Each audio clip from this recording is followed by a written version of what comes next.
Nancy's POV. Excited ako naglalakad papasok ng opisina. It's been 3 months mula na ikasal ako kay Alex at kahit deal lang ang meron sa amin, di ko naman naramdaman na deal lang ang pagiging mag-asawa namin. Kainis? I know I shouldn't feel like this. Like this na masyado akong masaya. Masyado ako nagpapadala sa mga efforts niyang nakakakilig. Yung mga sweet gestures niyang talaga namang patok. Yung mga marananding ways na nakapagpapangiti sa akin. I know na dapat di ko masyadong sineseryoso. Yun lang ang mga bagay na masala siyang nagiging maalaga, sweet at malandi. I shook my head while smiling. I don't know, pero alam kong may iba na sa akin. Alam ko iba na yung nararamdaman ko towards him, pero ayokong aminin. Natatakot kasi akong dumating ako sa point na mahalin ko na siya ng sobra at pagkatapos sa 1 taon, iwanan niya ako dali ng usapan namin. Doon bigla ako nakaramdam ng sakit. Every time may isip kong matatapos ang lahat na meron kami, kumikirot ang dibdib ko. Feeling ko hindi ko na kayang mahiwalay sa kanya. Feeling ko hindi ko na alam ulit kung paano ako magsisimula once matapos ang deal na meron kami. I sighed. Bigla'y napalitan ng di magandang thoughts ang kanina lamang ay masayang mood ko. I shook my head. Maybe I should not think about those thoughts. May 7 months pa ako para makasama siya, para maramdamang hindi ako nag-iisa. Para maramdamang may nag-aalaga at nagpaparamdam sa akin na hindi man ako perfecto, maaari pa rin ako maging masaya. I smiled. 7 months. May 7 months pa ako para manatili sa tabi niya. Good morning, ma'am. Bati ng mga dadaanan ko, nganitian ko at binati pabalik. Pretty ni ma'am, no? Yes. Dinig kong bulong ng iba pero hindi ko na pinagtuunan ng pansin. Narating ko na ang tapat ng opisina ni Alex, kung saan doon din ako nag-oopisina. I composed myself. Inayos kong damit ko at buhok. Inaamin ko na mimiss ko ng asawa ko. Ilang araw na kasi siyang wala sa dami ng trabahong di niya natapos kaya halos sa loob na ng kwarto niya sa opisina siya natutulog. I sighed. I know he is tired. Gustuin ko man siyang tulungan ngunit di pa kasi ako ganun kapamilyar sa mga trabaho sa opisina at ngumiti ng malaki. Binuksan ko na yung pintuan at agad nang pumasa sa loob. Ngunit ang kaninang ngiti na nagpaka-paskil sa mga labi ko'y nawala. Biglang nanginig ang buo kong katawan. Nangilid ang luha ko at talaglag ang folder na dala ko. Sanhi para mapunta sa akin ang tingin nilang dalawa. I saw him, my husband, sitting on his swivel chair while the woman is sitting on his lap at magkayakap pa sila. I saw how Alex's face paled. Agad niyang binaba na maingat ang babaeng nakakandong sa kanya at namumutang tumayo takmang lalapitan ako nang umatras ako. I saw how his face paled more. Napatingin ako sa gawin ng babae.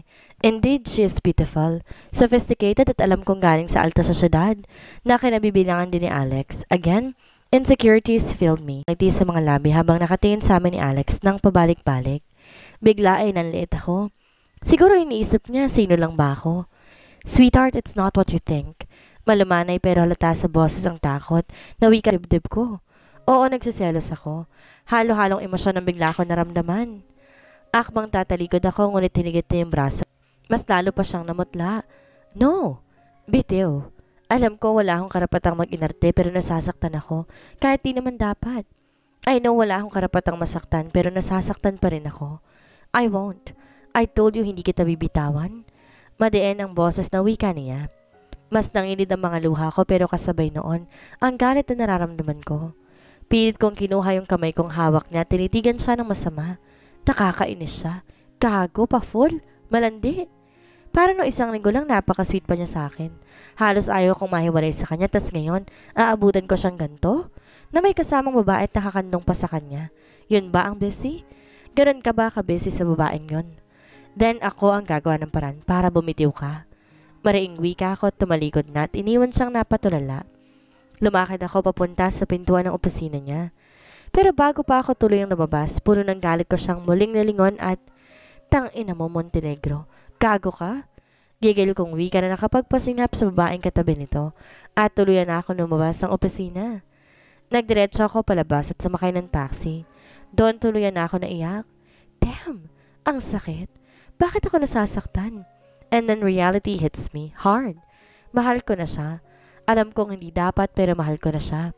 Mahal ko na si Alex. At doon napakagulol na ako. What to do now? Paano ako makakaalis lalo pat hulog na ako sa kanya? Alex POV. Naiwan akong tulala matapos kong iwan ang asawa ko. Inis na napahilamas ako sa mukha ko. Damn! Kuya? Napabaling ang atensyon ko kay Blight. Yes, it was Blight. At bakit siya nakakandong ng patagilid sa akin? Dahil naglalambing. Isa pa, gano'n naman talaga si Blight sa amin ni Blaine. I sighed. Baby brat, bakit ka naman kasi naka-shades? Nakapilukat, naka-disguise ka pa. Hindi ka tuloy nakilala ng asawa ko dahil sa ayos mo. Frustrated na wika ako. Nakita ko namang tinanggal niya yung shades niya at nag-pout. Kuya, you know na model ako. Pag di ako nag-disguise sa tingin mo, makakapasok ako sa company mo ng matiwasay? She asked innocently. I sighed. Yes, she has a point and prado ko mali ang iniisip niya. I told her at tinalikan yung loo niya. She nodded and gave me a small smile. Sorry for the trouble. It is already 10 p.m. in the evening at ni anino ng asawa ko hindi ko pa nakikita. Kanina ko pa siya tinatawagan pero hindi niya sinasagot. I am so damn worried. Naglakad ako paroot pa rito at muling denial ang number niya. Damn it, sweetheart. Answer it. Pero ganun lang ang galit ko nang muling niyang pinatay ang tawag. I composed a message. Where are you, sweetheart? Please answer your phone. I'm worried. And I hit send. Ilang minuto hinintay ko pero wala pa rin reply. Napasabunot na ako sa buhok ko. My phone rang at sa pag-aakala ng asawa kong tumatawag agad ko yung sinagot. Sir? Napamura ako. It is not my wife. It is Leo. Private investigator inupahan ko para mahanap ang asawa ko. I know masyado akong paranoid para tumawag ng PI. Ngayong wala pang isang araw nawawala ang asawa ko pero damn, I don't care.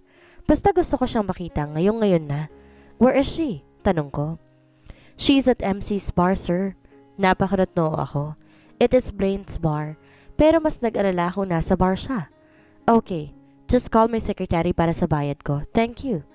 Then I hang up at muling namabas dala ang susi ng kotse. Ilang minuto lang bumabiyahe na ako. Nancy's POV. Maingay, magulo, puro alak. May mga taong masaya at may mga taong malungkot. May mga taong kontento at mga taong nasasaktan. Damn it, Nancy. Nagiging makata ka na naman. Ininom ko ang laman ng basong hawak ko. Nakakailang baso na nga ba ako nang naiinom? Hindi ko na alam. Ang alam ko lang hanggang ngayon masakit pa rin yung dibdib ko. I smiled bitterly. It's my own fault. Umasa kasi ako Nag-assume. Wala naman siyang sinabing mahal niya ako pero inisip ko pa rin may nararamdaman din siya sa akin. Ako lang to. Binigyan ng mali siya lahat ng efforts na ginagawa niya for me. I closed my eyes tightly. Ayoko nang umiyak. Tama na. Kasalanan mo kasi nag-assume ka. Gaga? Hi there, beautiful. Tinignan ko ang lalaking umupo sa katabing upuan ko. Lasing na to base sa nakikita ko. Well, ako rin naman. Ang pinagkaiba lang kahit lasing ako, alam ko ang ginagawa ko at matino pa rin ako kahit papaano. Inalisan ko ng tingin ng lalaki at di kumibo. I don't like anyone's presence kung di lang kay Alex yon. Again, muling kumirot yung dibdib ko. Damn, Montenegro. Miss, sayo tayo? I ignored him. Pero makulit ang isang to, tinawakan pa ako sa braso. Pumiksi ako pero mas sumigpit pang hawak na sa braso ko. Nang tignan ko ito'y nakita ko to nakangisi at nakakatakot. Kaya nakaramdam din ako ng takot. Lalo na ngayon na medyo nahihilo na ako. Masyado maingay sa bar kaya't kung sisigaw naman ako, tiyak walang makakarinig. Do not fight, bitch. Don't worry, pasasayahin kita. Kasabay ng takot, nakaramdam ako ng pandidiri. Let me go. At pilit pumipiksi pero mas lalo lang dumidiin ang hawak niya sa braso ko. Tumayo siya at tinila ko. Nagpumiglas ako pero wala yung magawa. Nanginginig na ako sa takot. Bitaw, ano ba? Malakas ang boses na wika ko pero wala man lang nakakarinig. Hinila niya na ako sa madilim na parte ng bar at doon ako naiyak. Alex! Mahinang naiusal ko sa kanyang pangalan. Don't cry. Dadalhin naman kita sa langit. Mas lalo ko naiyak. Hinawakan niya ako sa braso. Humawak ang kanyang mukha at nakapikit ako. Walang magawa ang panlalaban ko. Umiiyak na lang ako tinintay ang maaaring mangyari ng bigla. Nakarinig ako ng tilian. Doon napamulot ako ng mga mata at nakita kong nakabulagta ng lalaking nagtangkang gumahasa sa akin sa sahig. Pinagsusuntok to ni Alex? Mahinang naiusal ko. Damn you! Who are you to touch my wife, ha? Who are you to make her cry? Who are you? Then muli niya itong pinagsusuntok. Inawat siya ng mga bouncer pero nang takutin niya ang mga itong mawawala ng trabaho, hindi na nakisali pa. Nanatili ako sa sulok at patuloy na umiiyak. Nanginginig pa rin ako sa takot kaya hindi ako makihakbang na mga pa ako para awatin si Alex. Doon ko napansin ang isang lalaki na pilit siyang inaawat at inilalayo sa lalaki. Damn it, Blaine, bitawan mo ko. Papatayin ko yung lalaking yan. Galit na galit pang wika ni Alex. Enough, Alex. Ano bang nangyayari dito? Dinig kong wika ni Sir Blaine. That! Then tinuro ni Alex ang lalaking nasa sahig, bugbog sarado na't dugoon pa. Asshole, tried to rape my wife. Kaya tumabi ka dyan at papatayin kong gagong yan. Kitang pagkabigla sa mukha ni Sir Blaine. Parang doon lang niya ako napansin. Nakita kong pagdilim ng mukha niya. Enough! Iuwi mo ng asawa mo. Wika nito pero umiling lang si Alex. No! Don't you understand? That tried to rape my wife. He touched was mine. Tinakot niyang asawa ko kaya anong sinasabi mong tumigil na ako. That man made my wife cry and he will pay for it. Galit na galit pang dagdag ni Alex kaya kahit nanginginig na, nilapitan ko siya at niyakap sa likod. Natigilan to't unti-unti kumalma. Tumalikod siya at tinarap ako. Doon sumubsob ako sa dibdib niya at tumagulgol. Hinaplos niya yung ulo ko. It's okay, sweetheart. Nandito na ako, wala nang mananakit sa'yo. Shh! Mas lalo ako naiyak dahil sa malumanay na boses niya. Kumapit ako sa t-shirt niya na mas mahigpit. Uwi na lang tayo, please. I pleaded.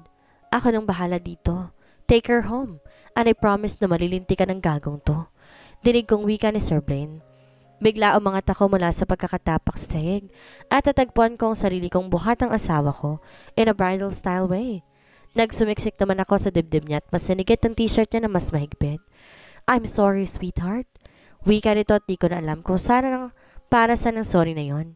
Para ba sa pamabugbog niya na nagtangka sa akin o sa nakita kong eksena sa opisina niya kanina. I just closed my eyes. Ayoko na muna mag-isip. Ayoko na muna. Nancy's POV. Tahimik lang ako habang nakaupo sa edge ng kama namin ni Alex. It's been minutes mula na makauwi kami. I sighed. Medyo nahihilo pa rin ako. Nawala ng takot na kanina yung nararamdaman ko. And I thank God that tumating sa tamang oras si Alex bago pa may mangyaring hindi maganda sa akin. I sighed. I want to talk to him. Kanina habang nasa bar ako at nag-iisa na pag-isip-isip ko na itigil ang deal na meron kami. And for what reason? Dahil mahal ko na siya. Kailangan ko nang lumayo dahil baka mamaya pag hindi pa, mas lalo ko pa siyang mahalin at tuloy na akong di makaahon. I closed my eyes. Nangilid muli ang luha kong kanina'y akala kong naubos na. Napapitlag na lang ako at daling napamulat ng mata nang may mainit at malambot na bagay ang dumampi sa pisngi ko. Bimpo at hawak iyon ni Alex. Pupunasan lang kita para kahit papaano mawala ang hilo mo. Malumanay pang wika nito. Tahimik lang ako habang nakatitig sa seryoso ng mukha na pinupunasan ako. Ilang minuto lang hinawakan ko ang kamay niyang may bimpo na nasa pisngi ko. Napapitlag siya at napatitig sa akin.